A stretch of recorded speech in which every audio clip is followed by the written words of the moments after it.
Hello, good morning. Uh, I'm sorry it took so long for me to record a video.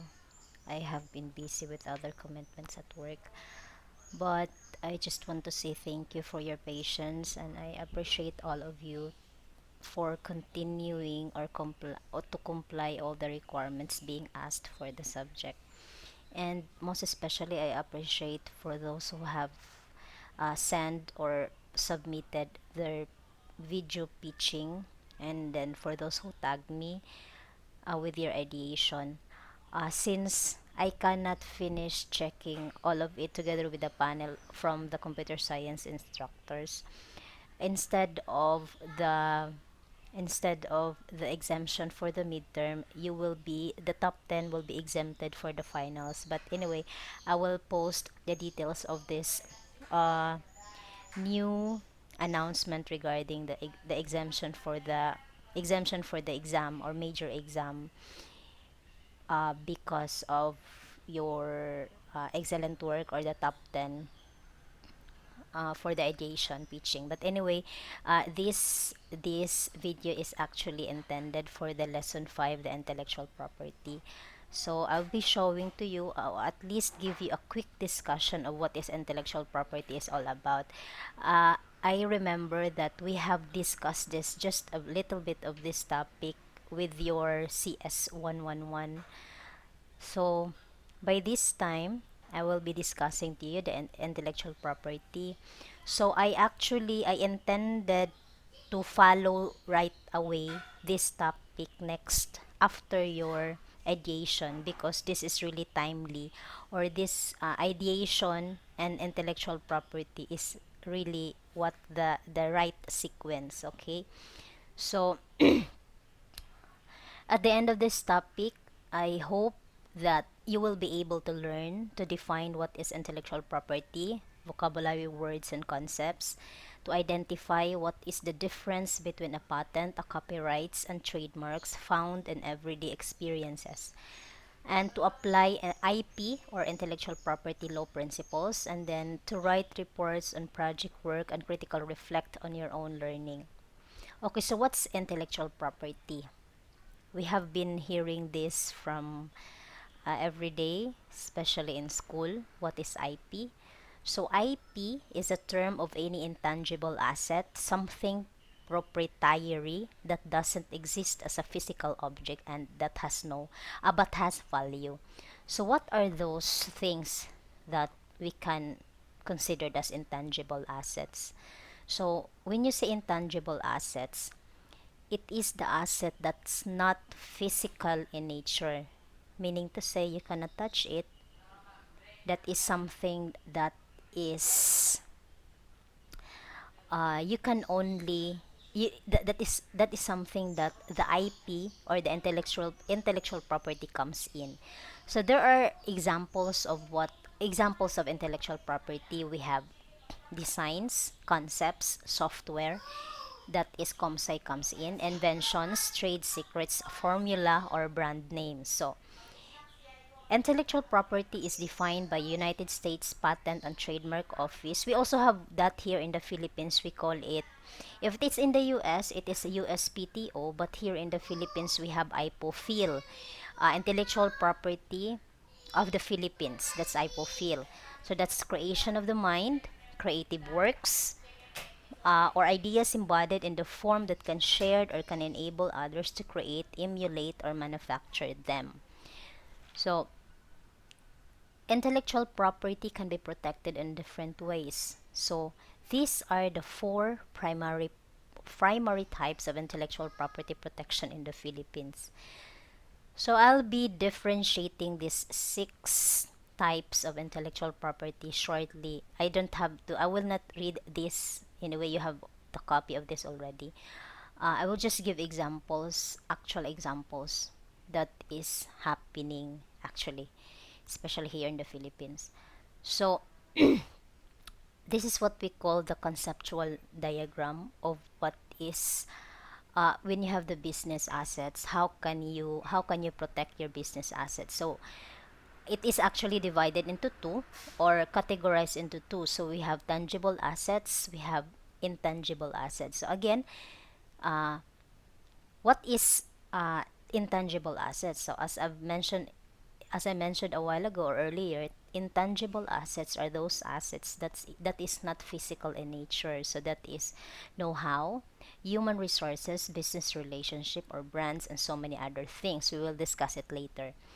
Whereas a tangible assets are buildings, machinery, or infrastructure. So when we say tangible, of course, the opposite of intangible assets, anything that you can touch, capable of being touched, discernible by the touch, materials or substantial, real or actual property.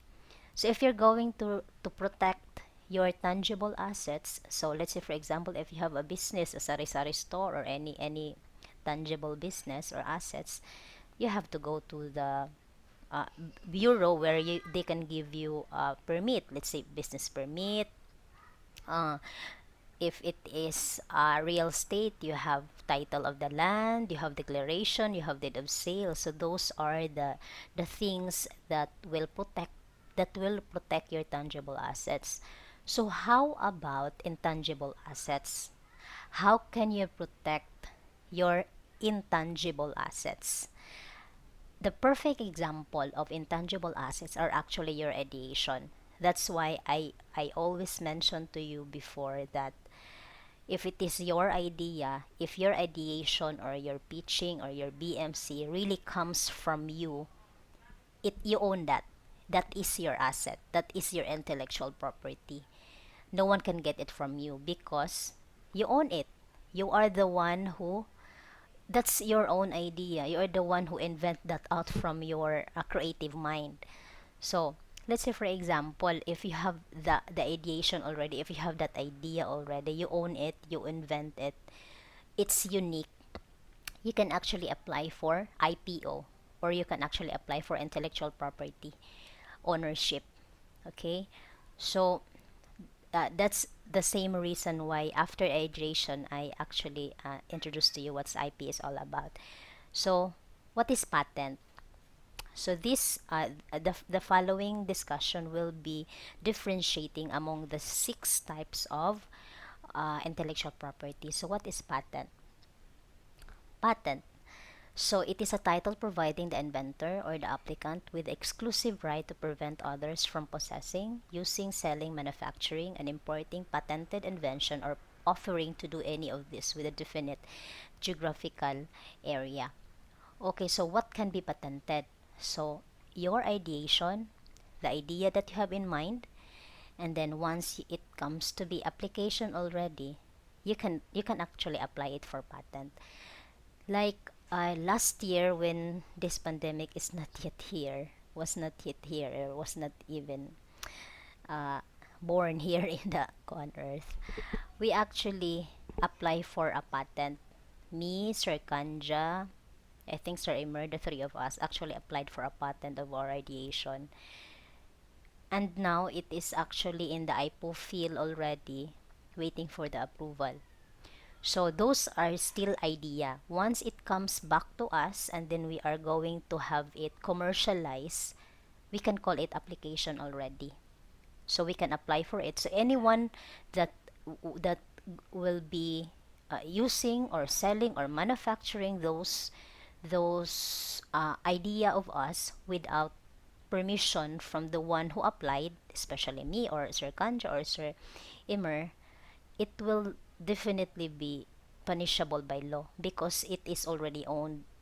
That idea was already originally owned from those who applied. So the same thing with yours. So if you have that idea, the ideation that you have, we can actually apply it for patent. And then you can actually commercialize it and it's money. That's it. That's what patent is all about. Now, to continue, how about copyright? By the way, the patent, actually, I have a talk with Mamay. Maybe in your subject, your next subject, you will be have the patent application. I'm not sure if you can if you can take it, if you can still include it within the semester. I'll try, but if we cannot, maybe we can use other subjects to have the patent applications. But I'm not sure if I'll be the one handling it anymore since by next by next semester, second semester, I will not be handling second year subjects anymore because I will be going back to the third year students, and same with the first year. So I'll not be handling your subject for, I think, 2 semesters or 1 semesters. But anyway, okay. So to proceed, we have copyright. So what is copyright? So how it differs with the patent. Copyright relates to literary, artistic creations such as poems, novels, music, and paintings. So songs, films, artworks, actually in modern times, copyright protected has been extended to websites and other online content. So let's say, for example, if you're going to have your own websites, you can actually file for a copyright. Let's say your website uh, sells uh, goods, or sells dry goods like ukay-uka or anything like that, or Lazada or something like that. It's an app, but you can also apply for a copyright and a patent at the same time. Okay, so uh, I'll just give you a practical example or actual example of what is copyright is all about. I don't know if you remember the movie. It is actually trending in Netflix. The movie is actually through night and day through night and day. It was portrayed by Paolo Contis and Alessandra De Rossi. Okay, so the original title of the movie is Tears in Heaven. So since the story was actually tailored with the lyrics and with the songs, uh, Tears in Heaven. But since Eric Clapton, the lyricist, uh, correct me if I'm wrong, but as far as I can remember, it was Eric Clapton, the lyricist of the song, doesn't allow to use it because the song is very special to him, or somewhat sentimental to him. So that's why they opted to use the Through Night and Day. So again, copyright is something that, if it is a song, if you're applied for a copyright for a song, you cannot use this unless you ask permission from the one who owns it. So there are times that, like, you cannot use the frozen song or something like that. So it is actually protected with the law that you can only use those songs, those cinematography, those films, sculptures, or designs if you have the permission from the owner. And most of the time, it involves money. If you're going to use it, then you have to pay the owner. Okay, like Michael Jackson. Michael Jackson, even though he is dead a long time ago, but his songs, his artworks are actually selling up to now, which is yung mga anak, or his hereditary are actually claiming it now. Okay, so what's next? Next is, I just have to read na lang all of it. I will not read it one by one. Okay, so what is trademark? What do you mean by trademark? Okay, so trademark, it is a sign or a combination of signs used in the trade to identify and distinguish the goods or services of one enterprise from those of another. A trademark owner is granted exclusive rights to use the mark in relation to the goods, prevent others from using a substantially identical or deceptible to similar to the product, or similar mark in relation to the goods and services. So trademark, if you are familiar, of course, all of us are familiar with the Coca-Cola. 'Di ba? Coca-Cola, if you even if the text is not Coca-Cola, but when the style of the text or the color are being used, we can actually associate it with Coca-Cola right away. And then we also have Colgate, Macdo, Jollibee. So those are actually the trademark are actually being assigned to one product already because that is registered to them. So what can be protected? So we have words, letters, numerals, pictures, shapes, colors, as well as any combination of the above. Louis Vuitton is Louis Vuitton.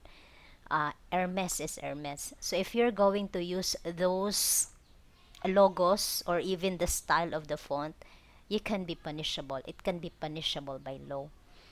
So there is also, it is now allowed for the registration of less traditional forms of trademark, such as three-dimensional sign like the Coca-Cola bottle, audible sign sounds, Nokia jingle, even the ringtones.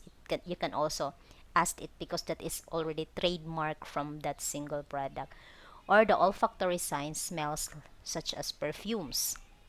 So there's actually a very, it was 2019, it was actually a very uh, a famous trademark infringement. When you say infringement, it is a case being filed by a certain company for trademark infringement by the Starbucks.